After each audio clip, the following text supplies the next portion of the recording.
What does humble pie taste like? What did we compare apples to before oranges?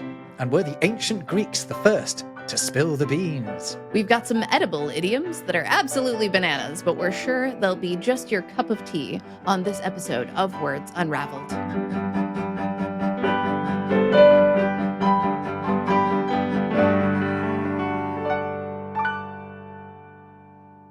Welcome to another Words Unravelled. I'm Rob Watts from the YouTube channel Rob Words. And I'm Jess Ferris, author of Useless Etymology and Words from Hell. And today we're spilling the beans on some snackable idioms and their origins.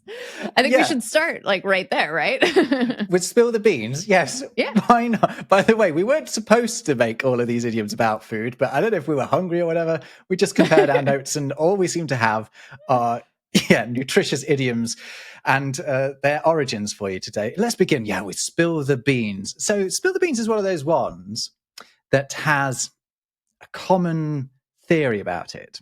The sort of thing that, your dad will explain to everyone at the pub or over the Christmas table. Is it one of those that's a little bit too neat? I would say so. So what I'm going to do is I'll tell you what the theory is, and then I'll tell you why I think it's unlikely. Okay. So the theory behind spill the beans is that it goes back to ancient Greece, where part of the electoral process involved placing beans in either a hat or a bag. Choose your vessel. It depends on the source that you're reading, but one representing the candidate that you want.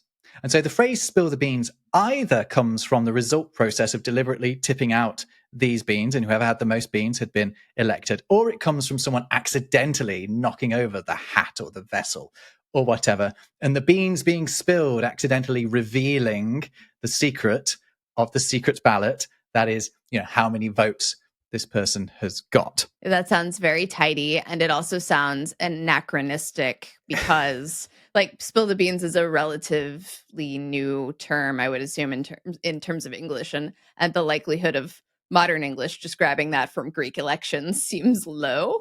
You've nailed it, Jess. This doesn't start appearing anywhere until the 20th century in English. In the United States, which, is no more reason that it wouldn't be from ancient Greece than it appearing in the UK, but nevertheless, if it's coming out of 20th century America, probably not from ancient Greece.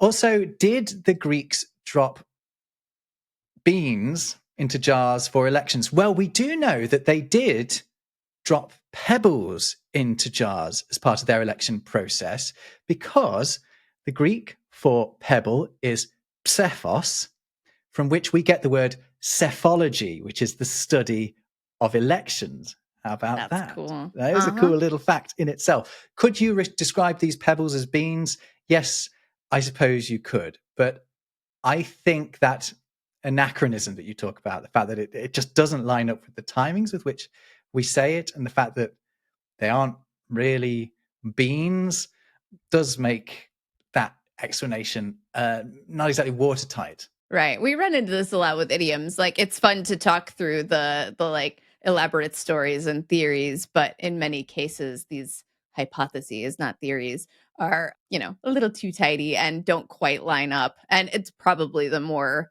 logical or straightforward explanation. Kind of sucks to spill your beans.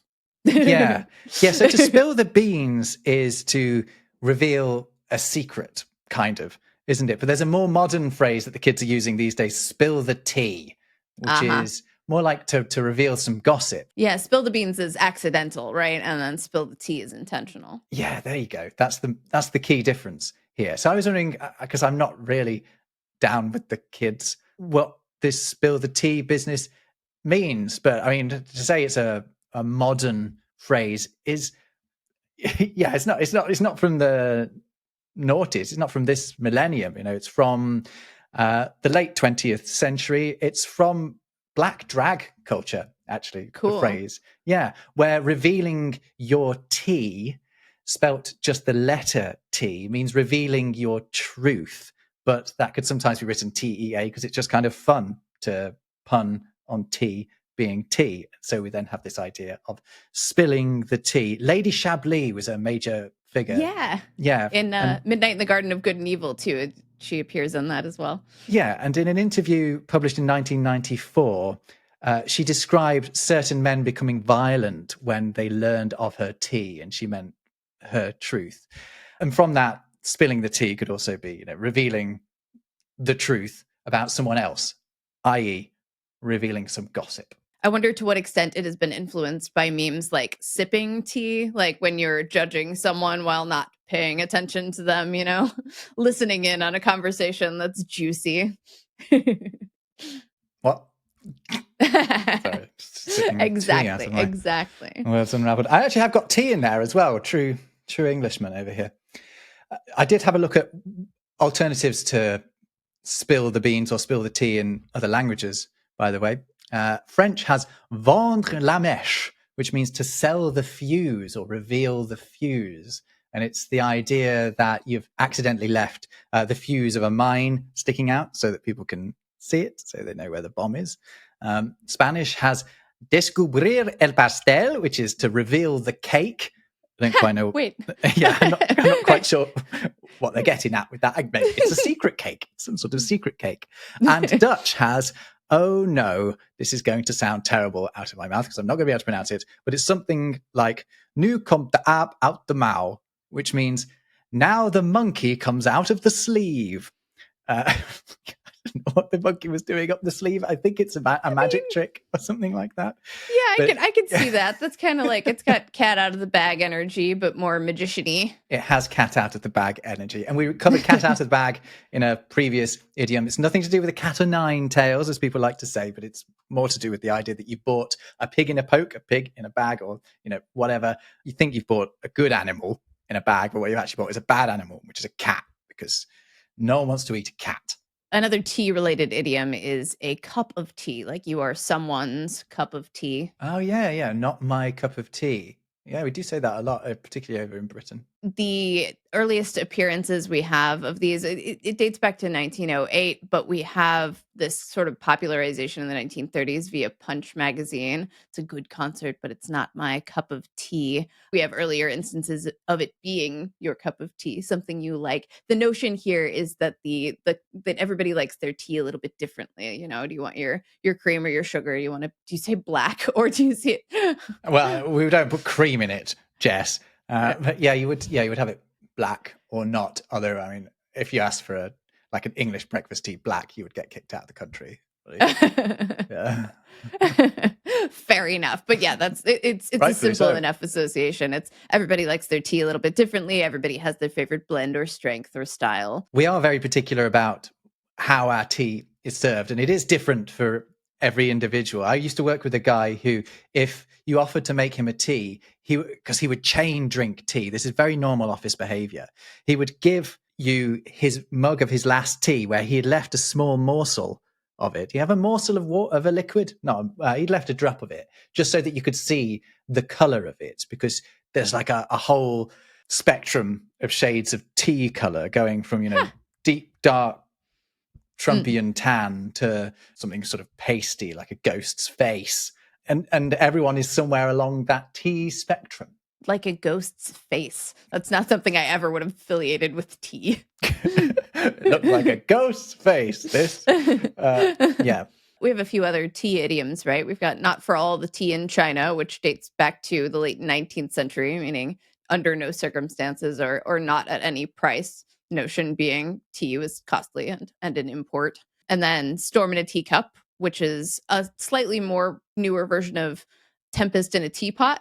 Same notion there. Oh, tempest in a teapot goes back further than storm in a teacup. Yeah, slightly, yeah. Back to the earlier 1800s. Over in America, you're much more keen on your coffee, although we do enjoy a cup in Britain as well. Have you got any coffee idioms for me? The cup of Joe. Yeah, who's Joe?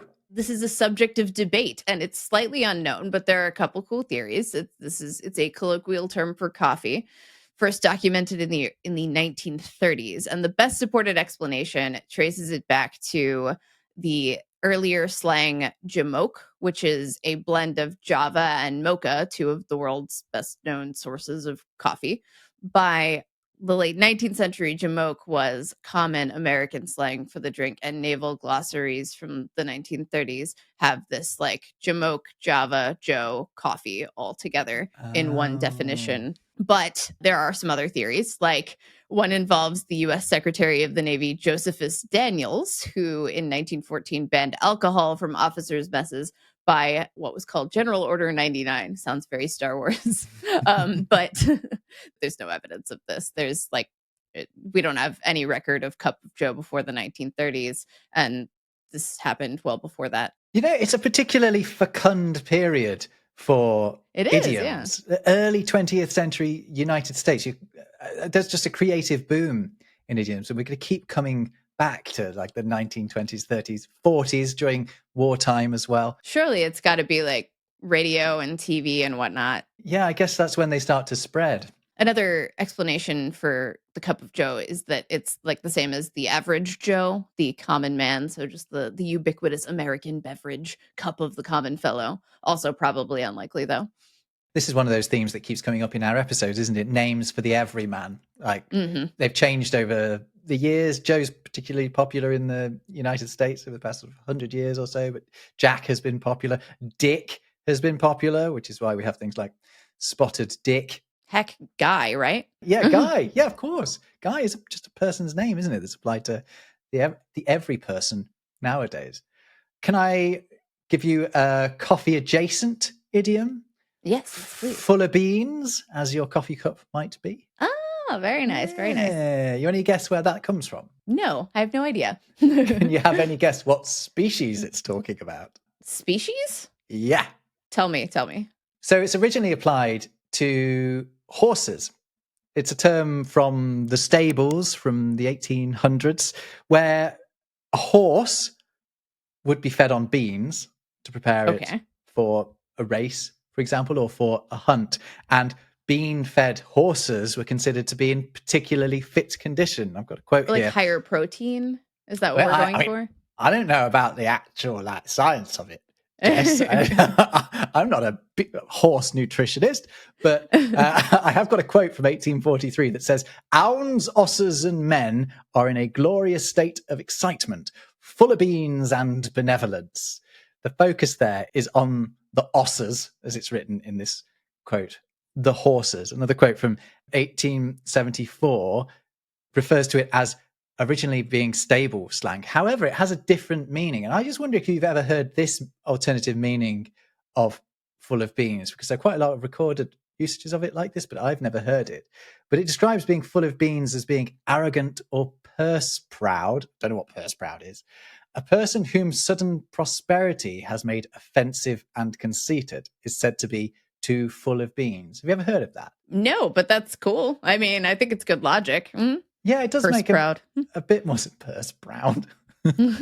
yeah, exactly. So if you suddenly come into some money and you're suddenly Johnny Big Balls, throwing around why your do I cash, keep saying things like Johnny Big Balls? That's the second time I've used that phrase. I don't know where it's come from. I'm here for it. Yeah, it's described as being full of beans.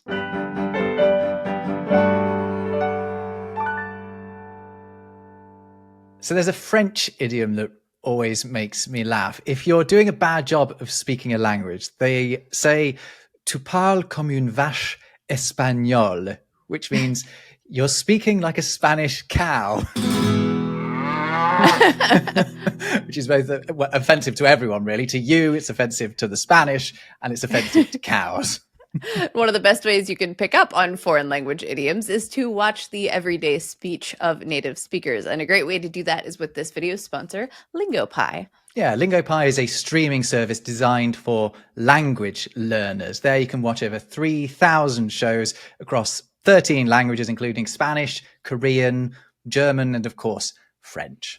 And you can also hook it up to Disney Plus and Netflix so you and your kids can get a little language learning alongside your entertainment. I linked it up to my Disney Plus account and was able to learn a little French rewatching episodes of the Star Wars Rebels animated series. But they also have some excellent content you can watch without hooking up other accounts, including comedies, thrillers, documentaries, family programming. I really like the fact that I can follow along with double subtitles and click on any words or idioms to find out more about them. And anything I click on becomes a flashcard that I can review later.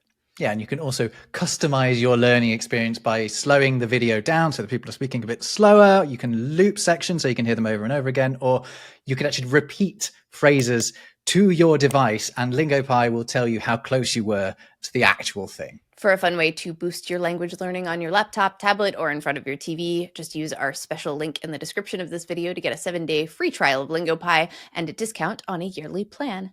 And you can start picking up those quirky foreign phrases today. Or interstellar idioms, as the case may be. Very good.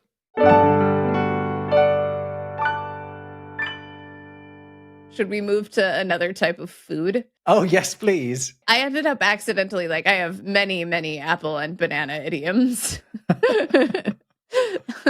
One of them being the apple of my eye, which I don't think this is that surprising, but it does have some interesting history behind it. It was kind of a literal anatomical term. In Old English, the apple of the eye meant the pupil, which was imagined as a small round fruit, because at this point, apple just meant any kind of fruit, which we've discussed before. This version of it appears in the Psalms and a couple of other records from Pope Gregory's time. The notion is that the pupil is vital and it's vulnerable. And in Old English, we also had Latin versions of kind of the same notion, pupilla oculi. So similarly, like the eye's apple. The word pupil literally is related to the word people, isn't it? It describes a person, because people would look into someone else's eyes and they would see themselves, right? And they would see a little reflection of themselves in the pupil, which is adorable. So you can imagine, I know, someone talking about someone being the apple of their eyes. It's like, a little version of them hidden behind their eyes. And this is also a translation of a Hebrew phrase that means the little man of the eye, which is also a notion on the reflection of a person who's visible in someone else's pupil. Shakespeare also has Oberon enchanting a sleeper with a love potion by saying, "Flower of this purple dye, hit with Cupid's archery, sink in apple of his eye." Oh, beautiful. Actually, while I was doing you appear to have gone down a fruity rabbit hole, and I went down a vegetable one. I got salad days as well, which I don't know if everyone knows this one, but there's another Shakespearean one. It's from Antony and Cleopatra. Cleo says, "My salad days when I was green in judgment, cold in blood." And I don't really think you can explain the idiom better than that sentence itself. Does salad have a different notion here? So salad, right, in French, from which we took the word, means a lettuce. It also means salted, though, right? Yeah, well, you have to go further back for it to mean that. Yeah, that's what it meant to the Romans, right? It does come from, a salad could be salted meats, it could be anything salted, but salade in French means lettuce. So the idea of being, green and cold, as I see. Okay. As Cleo describes her blood and herself, meaning naive, though green obviously being a pun on the term green meaning naive, as it does, like an unripe fruit, for example. That's what she's referring to here. I could move us over to a fruit salad if you'd like. Yeah, I mean, I must say it is the most disappointing of desserts. Depends on where you are, because fruit salads in the United States involve a lot of sugar and other things. We've talked about ambrosia before. So here in Germany, the word salad is really weird. I mean, you'll know potato salad is not what we would call a salad anywhere else. I mean, here the word salad is applied to anything that has got a lot of mayonnaise. Yeah. Basically. Same. Which I'm on board with. I eat a lot more salad since I moved to Germany, I will say. Right. But tell us about fruit salads. I'm going to tell you about apples and oranges, which presumably you could make a salad out of. Do you know what apples used to be compared with? I automatically leap to apples and pears, don't I? But interesting. Okay. Yeah. Is that more common? No, I'm thinking of the Cockney rhyming slang for stairs, really, aren't I? Oh, okay. But there's a reason they grouped those two things together. I think it must have been quite common to say apples and pears. The notion is like apples to oranges is a comparison of things that are different, right? But the original idiom was apples to oysters. They are much more different, right? Right, exactly. You would think so. That makes sense. This dates back to the 17th century.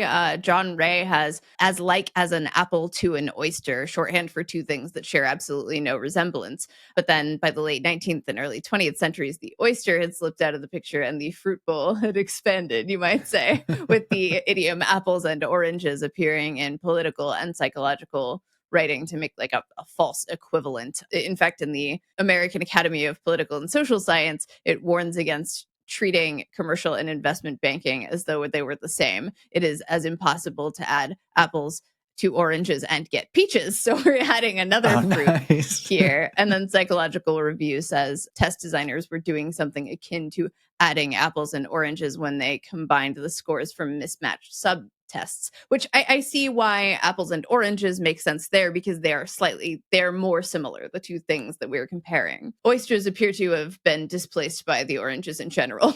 Yeah. So comparing apples and oysters would be to stress that you're comparing two things very, very different, right? Whereas apples and oranges, it's where you've made a bit of a mistake here because two things, on the surface are related, but they're very different.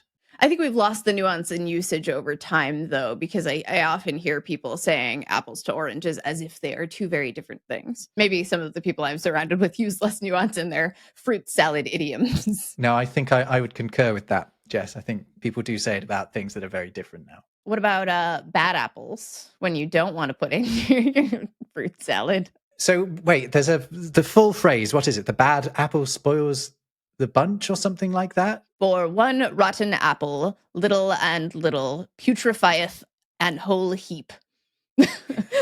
Back in a Reformation pamphlet from 1528. But it does have earlier versions too. We also have a rotted apple among the holden maketh roti the yesound, which is one apple among the others makes the whole others rot. That's from a 1340 Kentish moral treatise. Yeah, I mean, that's just based on a sort of truism, isn't it? I think it is true that you can put more ripe fruits next to each other to make them ripen faster, but I also don't know that much about fruit. Yeah, it's definitely true, isn't it? That if you put a banana near other fruits, it makes them rot faster. That's what people say. That's why people have that like banana hanger thing. Do you know the thing I'm talking about? To suspend your bananas. Wrapping the banana's stems and then they're separating the bananas. I don't actually know which one works. I have tried several of them with mixed results.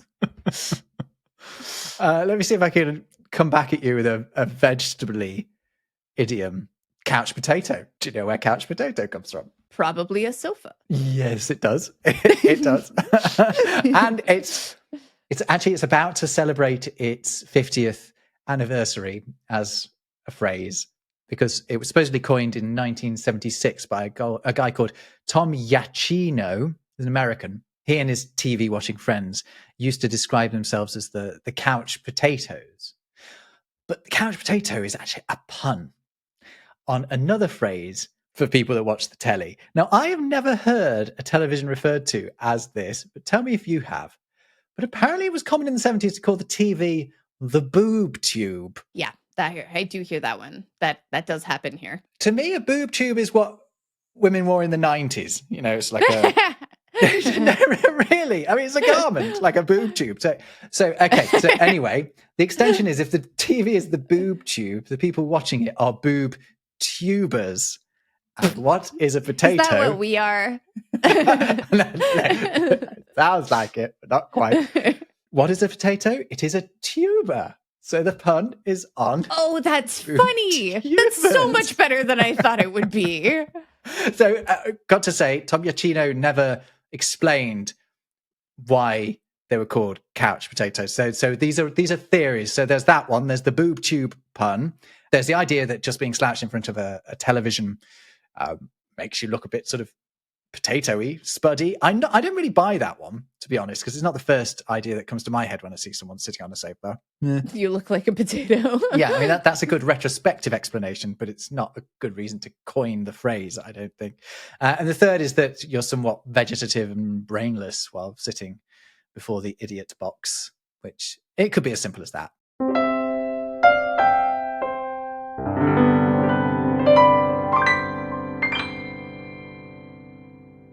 So I'm going back to apples again because I got a lot of apples.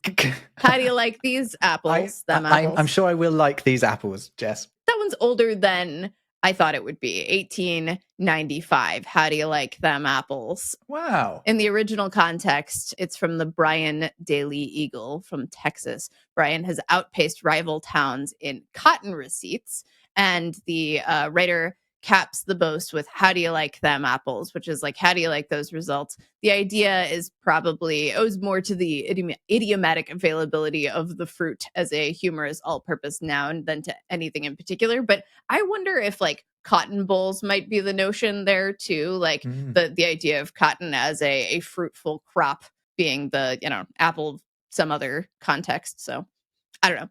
The way the fella's using it there, it's clearly a phrase already, right? That he expects people to understand. People who are listening to this may be like, well, I've heard another explanation for it. And it is that during the First World War, the phrase was affiliated with toffee apples being a type of large spherical mortar shell. And as you lob one at somebody, you would say, "How do you like them apples?" But that is probably not the case. It's A, it's older than that. And B, it probably did not come from that notion. Because the word grenade literally means a pomegranate. Which also means apple of, like, grainy apple. That's what it is. Is it grainy apple? I wasn't sure if it was apple of Granada or it's grainy apple, isn't it? No, I think you're right. Let's double check. But the pommy at the start of there is the same as the pomme in French, meaning apple. It is a grainy apple. Yeah, okay, that makes sense. And also the grenade, not only when you look at them, they do look like pomegranates, but also, they explode and bits come out of them like pomegranate seeds. That would be a big apple, which is also an idiom.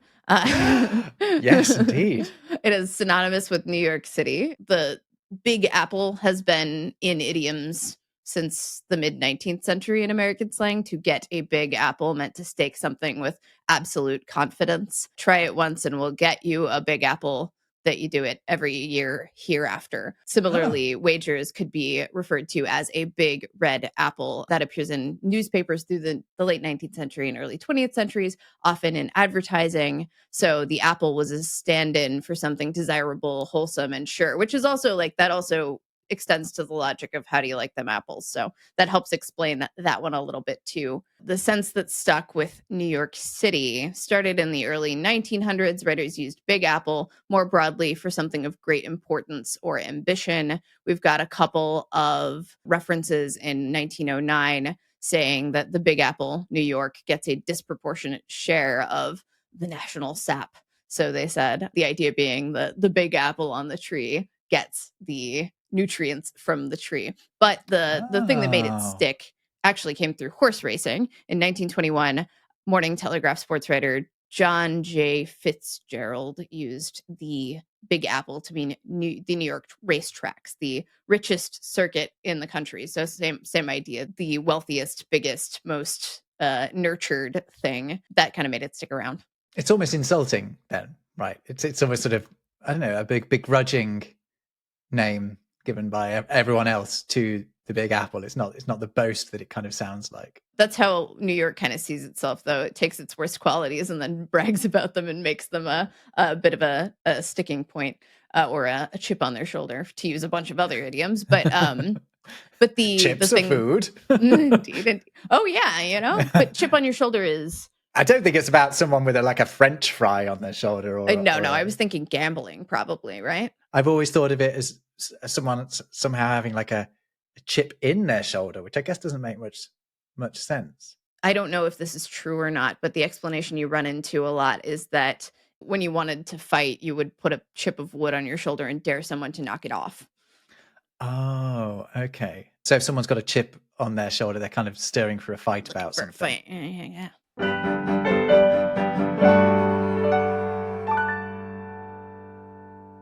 Well, Jess, you really seem to know your onions about these fruity idioms. Have you ever wondered where know your onions comes from? No one has ever said the phrase know your onions to me before until now. So have you not heard this? Okay, that's fine. Normally I would go, oh no, it's a Britishism. But it's not. It's an American term. I know this for a fact because almost all the first usages of it come out of the United States. And the timing of that is crucial because there's a very common explanation for where know your onions comes from. It's an explanation for it in Britain. The onions in question are not the vegetable, but Charles Talbot Onions, the editor of the Oxford English Dictionary. What? So the claim is that to know your onions is to be, as smart, as all-knowing as the editor of the Oxford English Dictionary, C.T. Onions.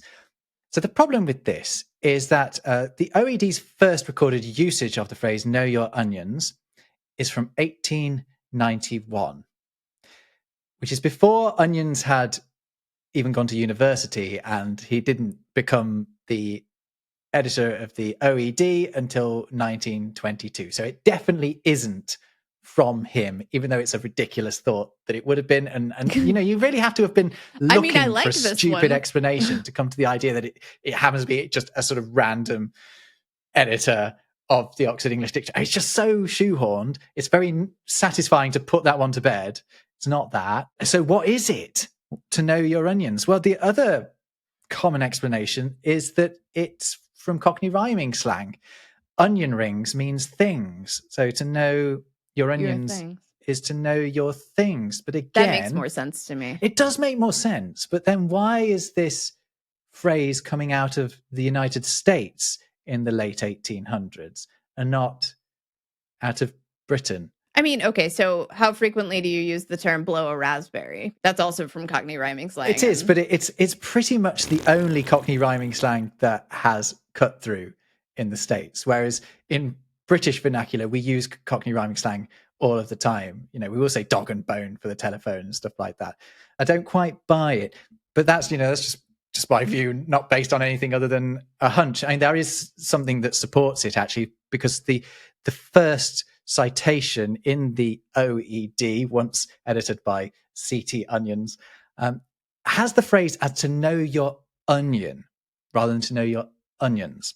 Now, if the Cockney rhyming slang is onion rings, then you would say know your onion, not know your onions for things. So I think, that's a vote in favour of it. And it's obviously not impossible that Cockney rhyming slang caught on in America, but why would it catch on there first? I don't know.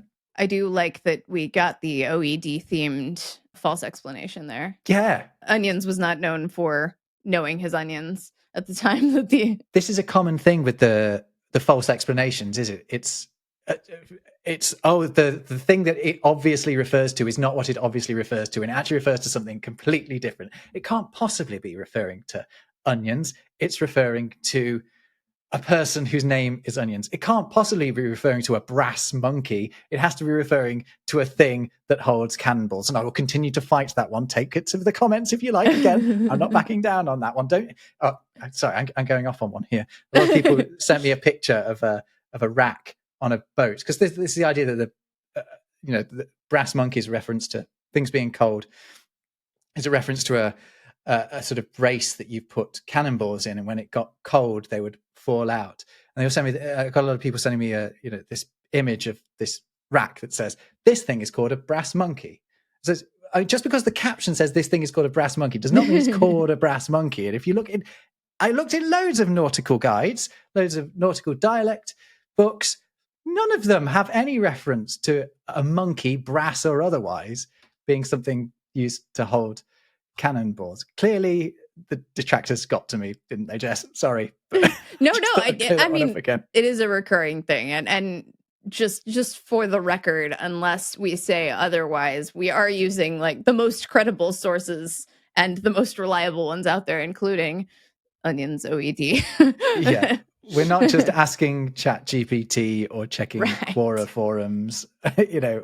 We try to go to people who have looked at multiple sources before they've come to their own conclusions. It does make me my blood boil when someone is like, no, but I asked ChatGPT and Google's AI summary told me. I'm like, ugh, that's not a good source. That's just the most optimized collection of information that floated to the top of search. Yeah, if you want to send Jess something you got from ChatGPT, say you got it from a book. You mentioned monkeys. I did in my incensed rant. I did. We could do some banana idioms. Have we done go bananas? It's an adaptation of the phrase "go ape," which is dates back to at least like the early 1900s. Then it was adapted into to go bananas, monkeys, bananas, unhinged behavior, and then bananas just itself became the base idiom there.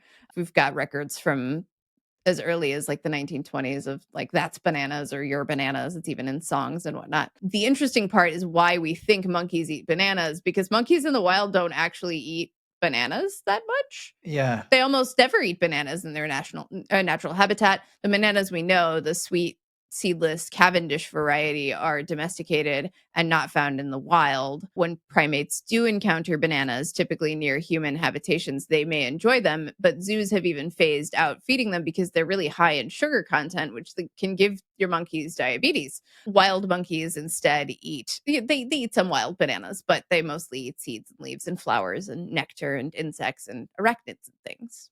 To go ape is actually to massacre insects.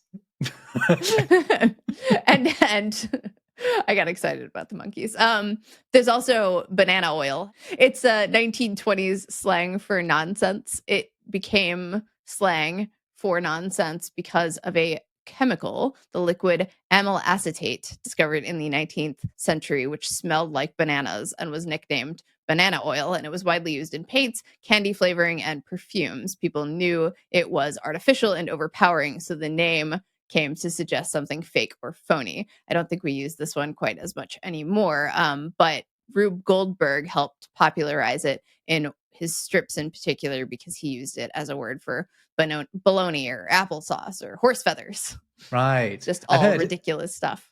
Obviously heard of a snake oil salesman. Right. I don't really understand where that one came from, though. Scam artists in the Old West would sell you an oil that was said to repel snakes. Oh, it's to repel snakes. It's not made from snakes. Okay. No, I mean, it might be made from snakes. I'm sure I'm doing this from memory, so I'm not sure of the exact date on this. So, but my affiliation with it is traveling salesmen in the Old West. And that may be a result of me seeing that in media over time. So it could also have been in a different context entirely. But either way, salesmen who sell snake repellent. Well, don't knock it till you tried it. The proof of the pudding is in the eating. That's my way of shoehorning in my next idiom. The proof Very of the nice, pudding, very nice. The proof of the pudding. The proof of the pudding being short for the proof of the pudding is in the eating, although a lot of people say the proof is in the pudding, which isn't correct. It's the proof of the pudding is in the eating. The idea that you eat the pudding will then... So prove is being used in a different way to it's used now. So prove is an old meaning of prove, meaning to test. We still have it when we talk about a proving ground, right? That's not somewhere where you show that something is something. You can prove something. Instead, you test it on a proving ground, and that's what the proof of the pudding refers to. It refers to the testing of the pudding, and you test the pudding. In this case, not a dessert, but rather usually it's entrails of a sheep or something like that are tied up in. Pudding means very different things. It does. It does. So a haggis is a pudding, for example, as Rabbi Burns famously described it. But the pudding in this case is like stuff like boiled stuffed stomach, mincemeat, suet, oatmeal, stuff like that. So it's actually, the phrase is the testing of the offal is in the eating. There you go. You don't know whether it's good or not unless you eat it. Pudding over here would more likely have bananas in it than any of that. And I would use the word pudding to describe something lovely, like a sticky toffee pudding or a treacle sponge pudding, something steamed and sticky. Yes, please. Delightful. Custard on there. God, I miss Britain.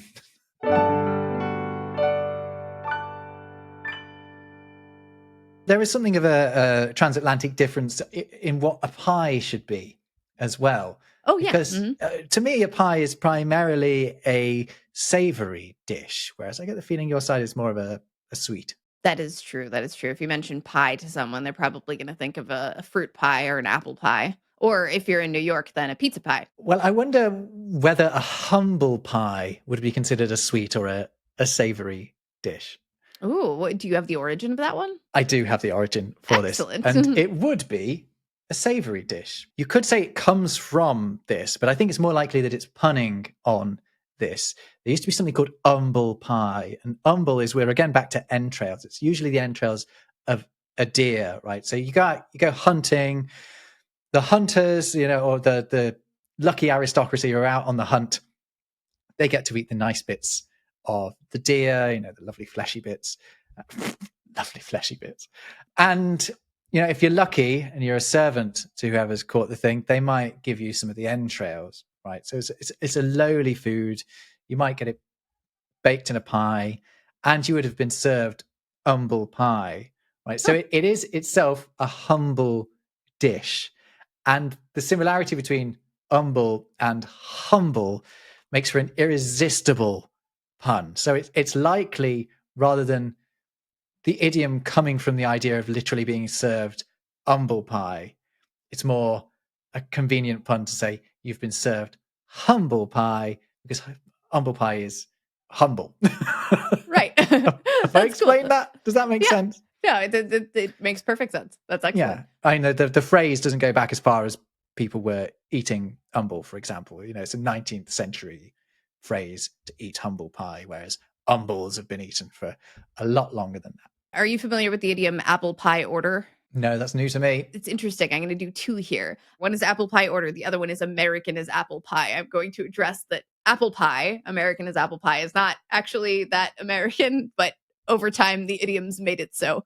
Apple pie order dates back to the 1780s, with the earliest citation in the diary of Sir Thomas Pasley, a British naval officer who said, "Our men are in apple pie order." The idea being that they are in perfect order. It is perfect as apple pie. And we've got other notions around this time of houses being in apple pie order. Why apple pie is perfect order is a little bit unknown. He just really liked apple pie. He just personally thought it was excellent. I don't like this theory, but it is interesting. One theory is that it's sort of an adaptation or a folk etymology mishearing of the French nappe pliée, meaning a folded cloth, something neatly arranged. And that was misheard as sort of apple pie related, which I could buy. Okay, we have other examples of words being adapted in that way, like outrage to outrage, right? It's not terrible, and I think that is how you would describe a folded tablecloth in French as well. Apple pie became associated with American as apple pie through a few different mechanisms. One is the notion of Johnny Appleseed, the figure of the American frontier, affiliating apples in America. The other notions might be early American cookbooks, which usually included apple pie, even as far back as like the 1700s. The notion of pie having affiliations with prosperity, like you're enjoying delicious apple pie. There was even a 1902 article that stated no pie eating people can be permanently vanquished. And that was, I believe, in the New York Times, talking about American success and prosperity. But then apparently it was additionally cemented through World War II, where soldiers declared that they were fighting for mom and apple pie. And that may have kind of firmed the pie up as an American. That does sound like a clincher to me. Yeah. It's a journey, not just one moment that gave us America and pie. Jess, a little bird told me that we're running out of time. So yeah. Can we squeeze in one or two more and then we'll hop it? But first, can I squeeze in a little bird told me? It's not food related, but I thought I ought to bring one or two that isn't. So a little bird told me goes back. You can find quotes including it in like the 16th century. It's really, really old. But where does the idea of a little bird twittering something in your ear come from? Because it's weirdly universal. I looked this up in other languages, and most European languages, it seems to me, or at least all of the ones I looked at, had a phrase equivalent to "a little bird told me." So what's the sort of universal idea that they're tapping into? And it seems like it's probably from the Old Testament in the Bible. So in the King James Version, in Ecclesiastes 10:20, if you're looking, it says, "Do not curse the king, even in your thought. Do not curse the rich, even in your bedroom. For a bird of the air may carry your voice, and a bird in flight may tell the matter." Ooh, little bird rats. Yeah, that's it, right? Birds, sort of squeal on you. Watch it. Yeah. Little snitches. Birdie snitches get stitches. So that seems like that probably is where it came from. It's that so the King James Version of the Bible. Earlier versions do have that reference to the little bird telling on you. This calls to mind, for me at least, unfortunately, another fruit idiom, because I can't shake those, but it is animal related. The notion of sour grapes being sour grapes about something, like bitter about something, is from Aesop's fable, The Fox and the Grapes. The fox tries to reach a cluster of ripe grapes hanging high on a vine, and when he fails, he declares that they must be sour and unfit to eat. We didn't start using it that regularly until, we have associations between sour grapes and envy and grumpiness as early as the 14th century, but it didn't really become an idiom until like the 1760s. But it is still alluding to Aesop's fables, and then Mark Twain kind of gifted it to us again in the 1800s with Tom Sawyer when a boy says sour grapes, through the same notion of something being unattainable and therefore I didn't want it in the first place. That image is now going to be in my head every time I hear the phrase sour grapes. That's I wonderful. agree. The image of the fox getting just like, I don't even want no grapes. They're probably sour. Right? Wonderful. This episode has been the apple of my eye. No bad apples here. Just stop talking about fruit. Never. I've enjoyed this. We'll do more idioms episodes. If you haven't seen our other couple of idioms episodes before now, they're well worth a watch as well. We go into things like steal one's thunder. That was a good one. Yeah, that was a good one. What was the one that people kept getting wound up about that you suggested? I think it was break a leg. I don't even want to talk about that one anymore.